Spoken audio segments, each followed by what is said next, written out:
Hello everyone, welcome to biology preparations. आज के इस वीडियो में हम फाइलम कॉर्डेटा के क्लास एव्स से इम्पोर्टेंट मेंबर कोलंबा लीविया यानी कि पीजन के सारे इम्पोर्टेंट क्वेश्चन सॉल्व करेंगे जो अभी तक UPTGT, PGT, NVS, KVS, DSSS, GIC और एलटी ग्रेड जैसे बायोलॉजी बेस्ड एग्जामिनेशंस में पूछे गए हैं। इसके साथ अगर आप नीट या किसी भी मेडिकल एंट्रेंस एग्जामिनेशन की प्रिपरेशन कर रहे हैं तो भी ये वीडियोस आपके लिए बहुत हेल्पफुल हैं।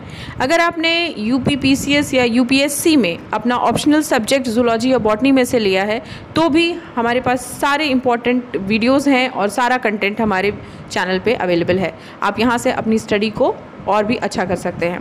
तो चलिए, इसी सीरीज़ में आज हम सॉल्व करेंगे कोलंबा लीविया के क्वेश्चंस।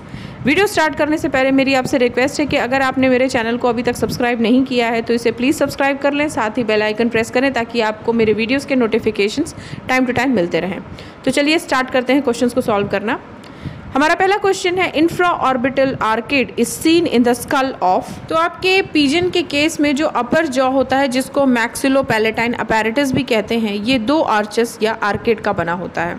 ठीक है, एक होता है आपका इनर आर्च या आर्केड और दूसरा होता है आउटर आर्च या आर्केड। ठीक है, तो जो आपका इनर आर्च या आर्केड होता है ये आपकी बकल कैविटी की रूफ बनाता है। ठीक है, इसीलिए इसको टेरिगो क्वाड्रेट बार भी कहा जाता है। इसमें 3 बोन्स प्रेजेंट होते हैं, पैलेटाइन, टेरिगॉइड एंड क्वाड्रेट। वहीं अगर हम आउटर आर्च या आर्केड की बात करें तो ये माउथ का बॉर्डर बनाता है। ठीक है, और इसका जो दूसरा नाम है वो है इंफ्रा ऑर्बिटल आर्केड या सब ऑर्बिटल बार। ठीक है, ये आपके 4 बोन्स की बनी होती है, प्री मैक्सिलर, मैक्सिलर, जुगल और क्वाड्रेटो जुगल। ये पूरा डिटेल है, इसके किसी भी पॉइंट से क्वेश्चन पूछे जा सकते हैं, इसलिए इस पूरे टेबल को आप अच्छे से समझिएगा। तो आपका जो करेक्ट आंसर होगा वो होगा ऑप्शन बी, पिजन, जिसमें आपके इंफ्रा ऑर्बिटल आर्केड प्रेजेंट होता है जिसका दूसरा नाम है सब ऑर्बिटलर बार। ठीक है, और ये आपका आउटर आर्च या आर्केड का हिस्सा होता है। ठीक है, तो आपका करेक्ट आंसर है ऑप्शन बी।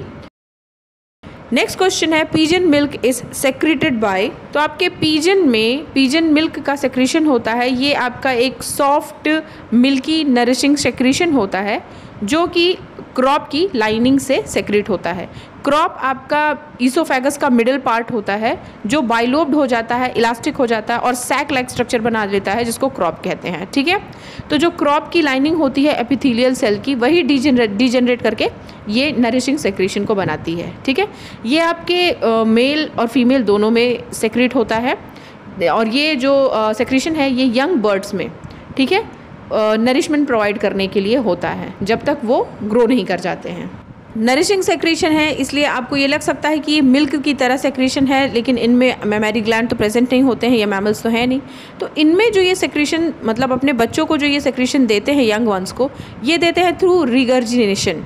रिगर्जिनेशन मतलब ये सेक्रेशन इनके क्रॉप में एलिमेंट्री कैनाल में बनता है और ये इसको जिस तरीके से मतलब रिवर्स प्रोसेस के थ्रू ये अपने बच्चों के माउथ से उनके बॉडी में एंटर कराते हैं। आप एक तरह से समझ लगते हैं जैसे वॉमिटिंग होती है। ठीक है, तो यही एक प्रोसेस होता है जिसके थ्रू ये पिजन मिल्क अपने इन्फेंट्स को या अपने यंग वंस को प्रोवाइड करते हैं और मेल और फीमेल ये दोनों ये काम कर सकते हैं। तो आपका करेक्ट आंसर है option D, crop gland of both female and male pigeons. Next question है, pectin is found in the eyes of.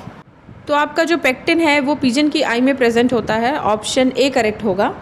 ये आपके पिजन के आई में कोम्ब लाइक स्ट्रक्चर प्रेजेंट होता है जो इनके आईज की कैविटी में ब्लाइंड स्पॉट के साइड्स से लटक रही होती है। ठीक है, जहाँ से आपके ऑप्टिक नर्व्स आई बॉल के अंदर एंटर करते हैं। ठीक है, इसके साथ एक बहुत इंपॉर्टेंट पॉइंट ये भी याद रखिएगा कि पेक्टिन आपके सारे बर्ड्स में प्रेजेंट होता है एक्सेप्ट कीवी, जिसको एप्ट्रेक्स कहते हैं इन जूलॉजिकल टर्म। ठीक है, तो यही कीवी एक ऐसा बर्ड है जिसमें पेक्टिन नहीं प्रेजेंट होता है और ये जो पेक्टिन का फंक्शन है ये कहीं ना कहीं अकोमोडेशन से है, यानी इनके साइट से है कि प्रॉपर विजन हो सके, इस वजह से पेक्टिन प्रेजेंट होता है।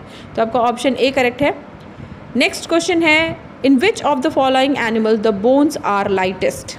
तो आपके बर्ड्स की जो बोन्स होती है वो लाइटेस्ट होती है क्योंकि ये हॉलो होती है अंदर से। ठीक है, क्योंकि इनमें बोन मैरो एब्सेंट होते हैं और इस तरह के बोन्स को न्यूमैटिक बोन्स कहते हैं।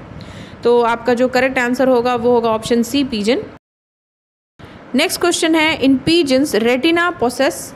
तो आपकी जो पीजन होती है वो एक डायurnal बर्ड है, यानी डे टाइम पे ये इसकी जो आइज़ होती है वो प्रॉपरली वर्क करती है। लाइट की प्रेजेंस चाहिए इनको विजन के लिए, इसलिए इनमें कोन्स ज़्यादा प्रेजेंट होते हैं इन कंपैरिजन टू रॉड्स। ठीक है, तो आपका करेक्ट आंसर होगा ऑप्शन सी, मोर कोन्स देन रॉड्स। इसके साथ याद रखिएगा कि इनकी जो लेंस होती है आइज़ में वो बाई कॉन्वेक्स होती है। ठीक है, नेक्स्ट क्वेश्चन है the external nares of pigeons are covered with. तो आपके पिजन की जो अपर बीक होती है उसमें से आपके 2 स्लिट लाइक एक्सटर्नल नेयर्स या नॉस्ट्रिल्स ओपन होते हैं और हर नॉस्ट्रिल के डॉर्सल सरफेस पे एक छोटा सा वाइटिश स्वोलन एरिया लटक रहा होता, ओवरहंग होता है, जो कि सॉफ्ट सेंसिटिव स्किन की बनी होती है। इसको आपके ऑपरक्यूलम या सिरी कहते हैं। आपने बर्ड्स के स्ट्रक्चर को देखा होगा तो आपने इनके नॉस्ट्रिल्स या इनके बीक के पास में ये स्ट्रक्चर बहुत अच्छे से नोटिस किया होगा। तो इसे कहते हैं सिरी या ऑपरक्यूलम, तो ऑप्शन सी करेक्ट होगा। नेक्स्ट क्वेश्चन है crop milk is found in, तो आपका ये क्वेश्चन हम लोग देख चुके हैं, ऑप्शन सी करेक्ट होगा pigeon. Down feathers are present in, तो आपके डाउन फेदर्स जो होते हैं इसको प्लूमूल्स भी कहते हैं। ये स्मॉल सॉफ्ट वुली फेदर्स होते हैं जो एक यंग ऑर्गेनिज्म यानी कि ये एक यंग बर्ड या न्यूली हैच्ड बर्ड जो होती है उसके अराउंड प्रेजेंट होते हैं, इनको इंसुलेशन देने के लिए, यानी कि एक तरह से हीट प्रोवाइड करने के लिए। तो आपका जो करेक्ट आंसर होगा वो होगा option A, newly hatched pigeons.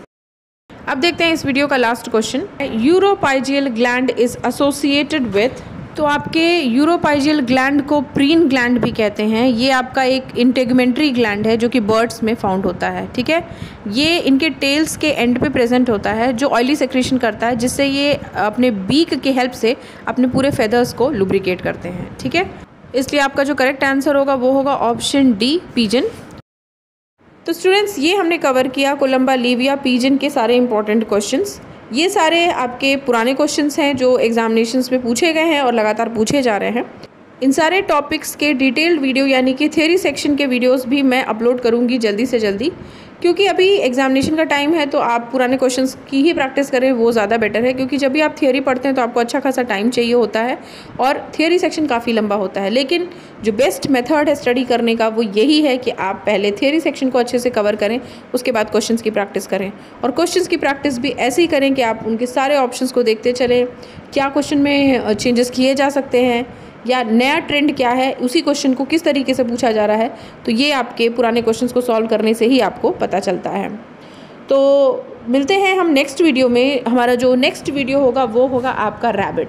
ठीक है, इसके बाद आपका क्लास मैमेलिया बचता है जिसके इंपॉर्टेंट ऑर्गेनिज्म को हमको देखना है।